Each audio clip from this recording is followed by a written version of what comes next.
참예수님, 연중 제24주간 목요일 묵상 나눔을 한번 해보려고 해요. 근데 그 전에 먼저 성경에 대한 그 이야기를 나누어 보고 싶어요.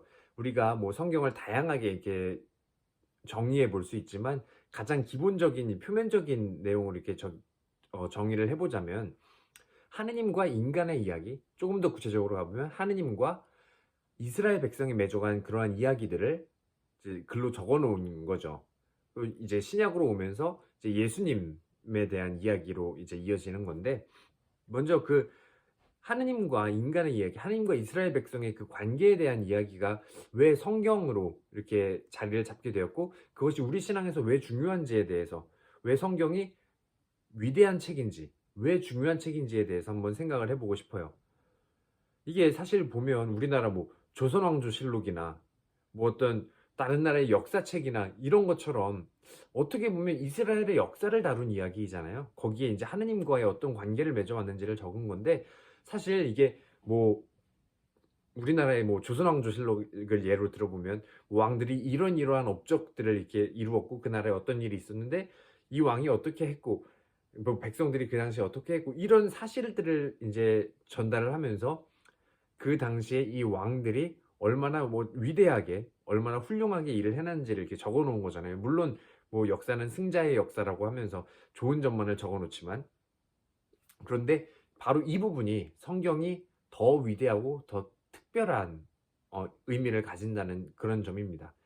사실 성경 내용을 이렇게 잘 보면 이스라엘 백성들이 잘 해놓은 이야기들만 적어 놓은 것이 아니라 오히려 이스라엘 백성들이 했던 어떤 잘못들이나 죄들이나 이스라엘 백성들의 부족함이나 이러한 것들을 더 중점적으로 다루어 놓은 거죠.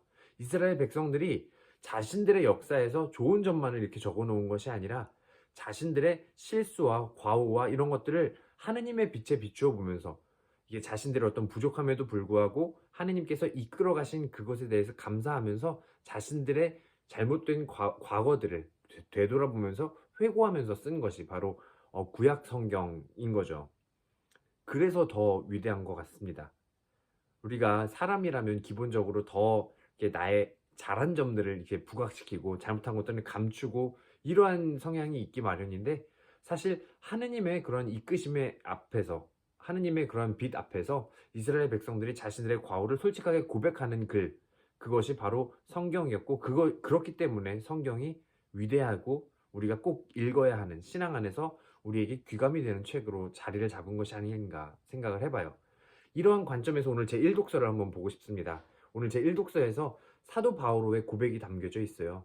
이 사도 바오로의 고백은 사실 오늘 독서 부분에만 있는 것이 아니라 사도 바오로의 서간들 곳곳에 나타나고 있는데, 오늘 독서에서 사도 바오로는 자신의 그런 부족한 부분들을 뭐 사도들 중에 가장 보잘것없는 이라고 이렇게 고백을 하면서, 왜냐하면 자신은 하느님의 교회를 박해했던 사람이었기 때문이다 하고 자신의 씻을 수 없는 그러한 잘못을, 그 과거를 솔직하게 고백을 하면서 사람들에게 그렇게 하느님을 알리는데 오히려 사용을 하고 있습니다.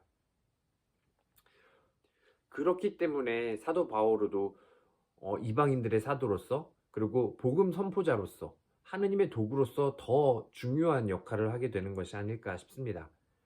자신의 과오를 솔직하게 인정하고 그것을 고백할 줄 알아야 자신이 더 나은 도구로 나아갈 수 있다는 것을 깨달은 사람이 바로 사도 바오로인 거죠.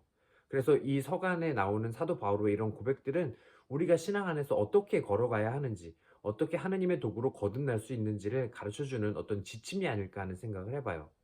우리가 이렇게 잘한 부분 때문에 하느님의 도구로 사용되는 것이 아니라, 우리가 부족하지만 그분의 은총을 입어서 그분의 도구로 사용되고 있는 거죠. 그래서 나의 과오들을 가지고 있지만 그럼에도 불구하고 그것을 가지고 하느님께, 예수님께 조금씩 용기를 가지고 나아갈 때 우리가 그분의 자비를 만나게 되는 것이 아닐까 싶습니다. 바로 이 부분이 오늘 또 복음 안에도 나오고 있죠. 바리사이들, 이렇게 의롭다고 칭해졌던 그런 사람들이죠. 그 집에 초대받았을 때 죄 많은 여인이 예수님 곁으로 다가오게 돼요. 그러면서 눈물로 그분의 발을 닦고 그분의 발에 기름을 부어서 이렇게 다시 자신의 머리로 닦는 그런 모습을 보여주죠. 여기에서 이 바리사이가 이 모습을 보고 예수님이 아무런 반응도 하지 않으시는 것에 대해서 또 이 여자가 여기에 온 것에 대해서 그렇게 불평을 하게 됩니다. 그런데 그 관점이 달랐죠. 예수님은 이 여자의 죄성을 바라보신 것이 아니라 이 여자가 얼마나 많은 죄를 지었는지를 바라보신 것이 아니라 그 죄에도 불구하고 당신께 다가온 그 용기, 그리고 당신께 다가왔을 때 마음에 가지고 있던 용서받고 싶은 그 마음을 바라보신 겁니다. 그래서 죄에도 불구하고 그분께 용기 있게 나아갔을 때 이러한 인간의 비참함이 하느님의 자비를 만난다는 그 사실을 이렇게 그려주는 것이 바로 오늘 복음 말씀이 아닐까 싶어요. 그래서 내 안에 갖고 있는 이러한 티끌들, 내 안에 가지고 있는 이런 잘못들, 과오들, 부족함들, 그럼에도 불구하고 예수님께 용기 있게 나아갈 수 있는 그런 용기 한번 청해 보셨으면 좋겠습니다. 아멘.